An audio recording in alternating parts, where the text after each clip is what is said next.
C'est même l'inverse. Écoutez, c'est pas une idée nouvelle. Premièrement, il faut quand même le dire pour les gens qui nous regardent. Cette idée, moi j'ai retrouvé un document de travail de la Commission européenne qui date de mars 2019, qui travaille depuis sur l'idée d'un passeport vaccinal communautaire européen. Donc l'idée n'est pas neuve, n'est pas nouvelle, elle ne surgit pas comme ça à l'occasion. Non, mais elle ne surgit pas à l'occasion de cette pandémie.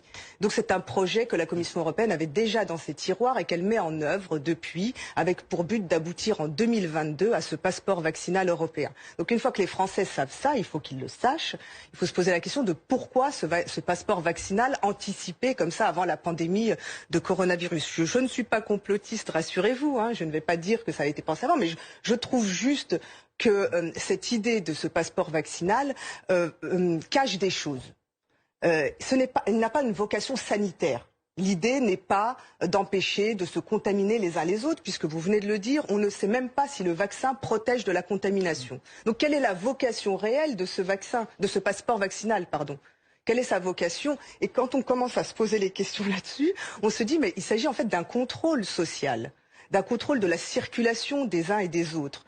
Et on se base sur un sondage qui prétendument dirait que les Français sont favorables au passeport vaccinal. C'est faux. Pour aller à l'étranger. Ce n'est pas ce que dit ce vaccin. Ce vaccin dit que la France est coupée en deux, entre 50% de gens qui rejettent l'idée pas d'un passeport, mais d'un vaccin obligatoire pour accéder à des activités, retrouver une vie normale, comme on dit, et 50% qui y sont plutôt favorables. On regarde dans le détail, les personnes âgées y sont plutôt favorables, etc., etc.